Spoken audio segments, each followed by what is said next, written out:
Hello. Today I'm going to be talking about if given the chance to relive my life as a believer, what is the greatest truth I want others to know, welcome, embrace, and why?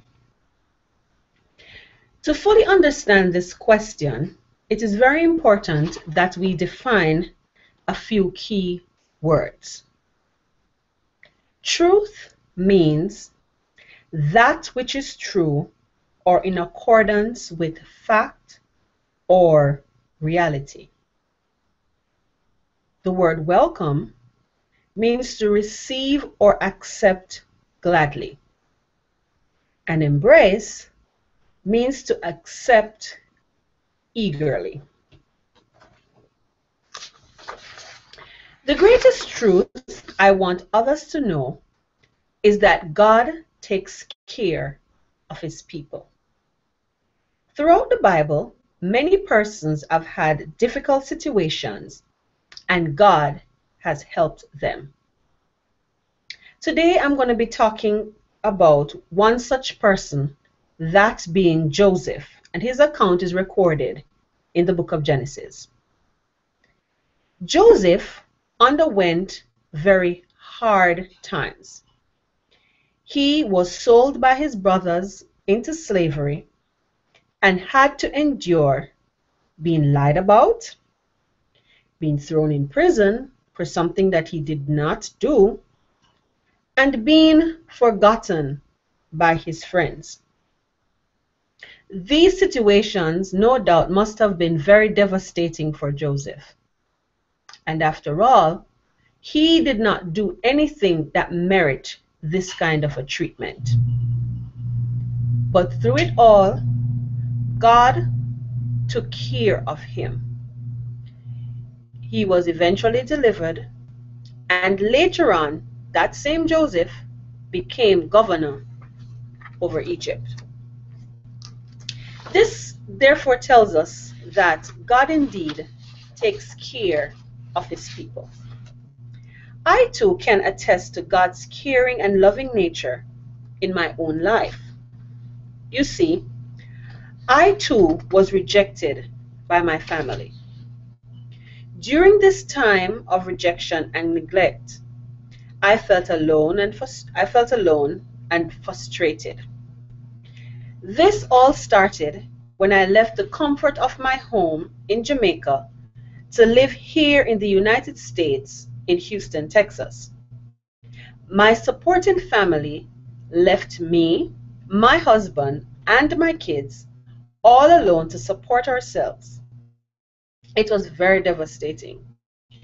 For weeks, we were devastated.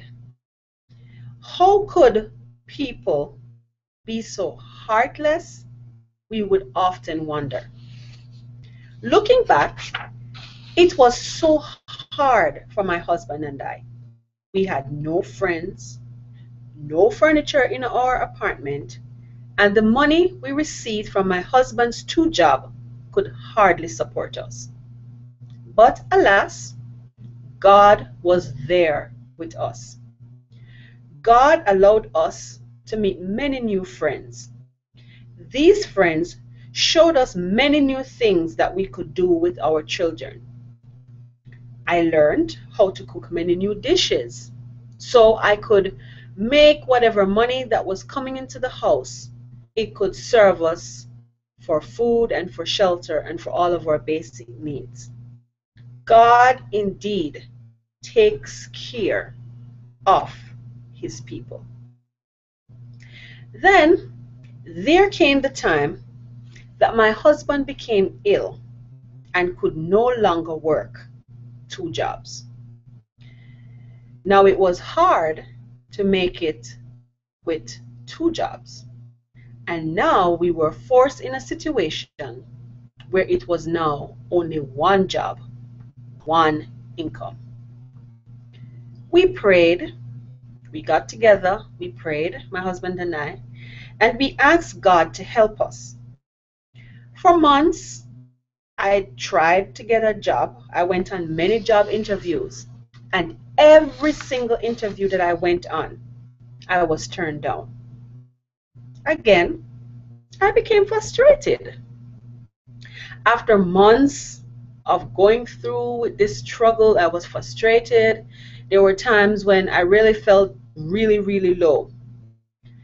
Then one day, I realized something. It was so surprising to me. I realized that, number one, our family never went to bed hungry. Secondly, we always had what we needed to wear for all the seasons. Then I realized that we were never late on paying any of our bills, and our car never ran out of gas. Our kids, they were never sick. And adding to that, we had a very good credit score. All of this while my husband only still had one job. So yes, my brothers and sisters, ladies and gentlemen, God does take care of his people. So if you are going through something today, and maybe you feel like God is not able to take care of you, I am a living witness to the fact that God indeed takes care of his people. You can therefore welcome this fact, and having welcomed it, you can eagerly accept this as truth. Philippians 4 and verse 19 states, "But my God shall supply all your need according to his riches in glory by Christ Jesus." You therefore can rest in this truth that God takes care of his people. The second example that I want to bring your attention to is the story of Ruth. Now Naomi, she left Bethlehem and she went to a country, the Moabites, to be with the Moabites. And favor was not there with her, and it came a point where she lost her husband, she lost her 2 sons. And it must have been very devastating for her. The story went on to tell us that of her 2 daughter-in-laws that were left, one of them decided that they were going to go back to their home country, go back to what they knew. But the other decided that, the other being Ruth, decided that she was going to be with her mother-in-law and she was going to, take care of her. The time came when Ruth decided that she was going to go back to Bethlehem. And she went back, and Ruth went with her. I mean, in the beginning, it was hard for them. Ruth didn't have a husband, Naomi didn't have any husband, and those times when you were a widow, it was hard. But God indeed takes care of his people. Yes, my brothers and sisters, the time came when Ruth, going to the fields to glean after the reapers, a man saw her and he inquired of her.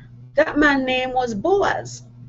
And eventually it went on that Boaz and Ruth got married. And here it was that Naomi was once again happy because she now had a family again. So even though the situation was bad, and it looked real bad, losing your husband and your sons and all these things, they're very tragic. I can imagine how hurtful it must have been. But God was able and is able to turn it around. I know that God takes care of his people because I have been there. The many biblical accounts tells us that God takes care of his people. So my friends, if given the chance to relive my life as a believer, I want you to know that the greatest truth that I have found is that God takes care of his people. I want you to welcome that, and I want you to eagerly accept it and know that whatever you may be going through, God is able to take care of you.